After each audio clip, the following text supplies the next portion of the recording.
de faire tourner, au moins d'assurer la victoire. Hein. C'est quand même l'essentiel de préserver ce tir. Il est dedans.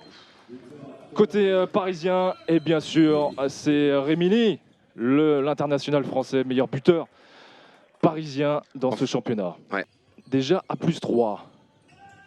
De nouveau, Stein attention, perdu ballon. Son grand espace, mais c'est là, c'est perdu. Ouais, et ça contre. Et c'est dedans pour Vanja Ilić. 3e but déjà. Voilà, je pense que Paris va poser son jeu tranquillement. Ah, voilà. Bah, Steins, Ouais, Steins encore une fois, ouais. Impeccable. Ce qu'il sait faire de mieux, Steins, hein. Les joueurs isolés en défense. Là, si on l'attend dans le duel, c'est terminé. Hop, et ça fait but. Et on a passé le premier quart d'heure de jeu ici à Alcocher. Paris mène 2+4 et l'arrêt, magnifique arrêt là de Graovac qui s'illustre enfin dans cette partie. Le contre parisien et magnifique parade là de Yann Gentil qui répond.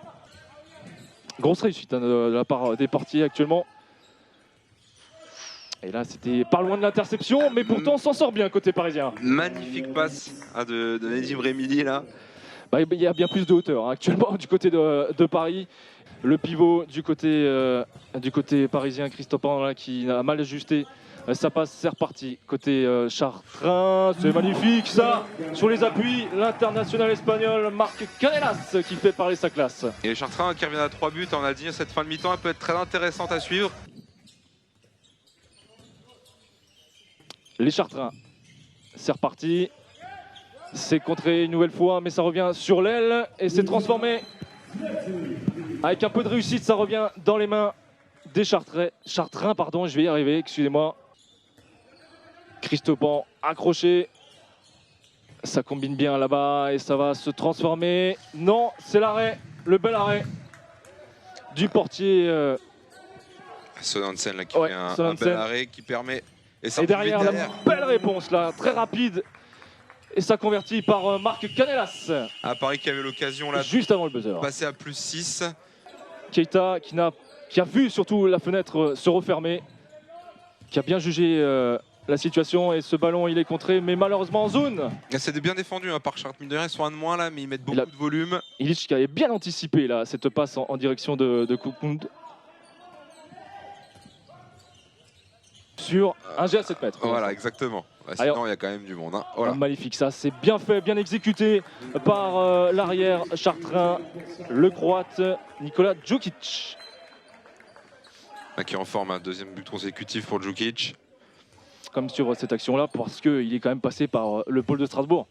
Ah oui, oui, bah oui. Lorrain, mais passé par le pôle de Strasbourg. Effectivement, on va comme suivre cette contre-attaque de Chartres. Et Chartres a un de moins qui arrive à marquer quand même sur montée de balle là, suite à cette perte de balle parisienne.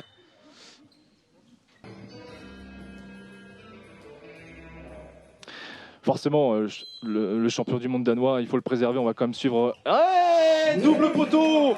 Et Mika Hansen qui est en échec, il faut le noter. Un bel arrêt de Graovac. Hein. Ah, Graovac là, il a été performant, on va le revoir au ralenti. La belle détente, le pied et le poteau, quand même un peu de réussite du côté du Paris Saint-Germain. Prandi là qui cherche à tirer, mais ça décale parfaitement. Et le poteau. Je crois que c'est Graovac hein, qui l'arrête. Oui, Graovac qui a mis en échec Solé. Et Chartres qui a la balle du -4. Là, ça revient. Ouais. En tout cas, le choix de jouer à 7 contre 6 qui semble payant hein, pour Chartres qui trouve des solutions en attaque.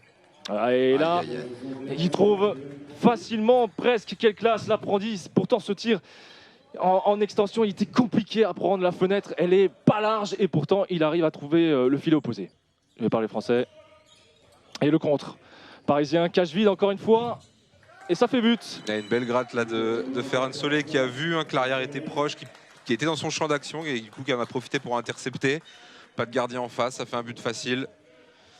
C'est bien joué défensivement hein, de la part de Ferran Solé. Il a l'expérience lui. Hein. Sur une des dernières attaques parisiennes, première apparition pour le pivot du centre de formation du Paris Saint-Germain. Paris qui va partir en contre. Et le bel arrêt de Graovac. Je pense qu'on a été assidus, on a eu dans les vestiaires des consignes où il fallait jouer comme si c'était le match le plus important. fallait mettre les ingrédients, qu'il fallait être rigoureux, concentré, précis, en défense surtout. Ça a réussi, je trouve. Il y a 10 buts d'écart, on a mis 40 buts. Je pense qu'on en prend un peu trop sur des pertes de balles ou des erreurs défensives, mais le résultat il est là. Et je suis content des gars et on va pouvoir se reposer parce qu'on a un sacré road trip qui nous attend. Je pense qu'on a fait trop d'erreurs faciles face à une équipe comme Paris. Chaque erreur paye cash. On a été assez solidaire début de match. Après, on commence à cafouiller un peu une handball, on perd des ballons faciles et ils mettent des contre-attaques. En deuxième mi-temps, on arrive à revenir à moins, je crois, on a une balle de -4 et malheureusement, on fait encore ces erreurs qui, face à une équipe du calibre de Paris, ça se paye cash. Maintenant, nous, c'est pas notre championnat. On a un prochain match face à Aix. On a encore 3-4 jours pour s'entraîner. Il faut qu'on continue à travailler et ça va payer.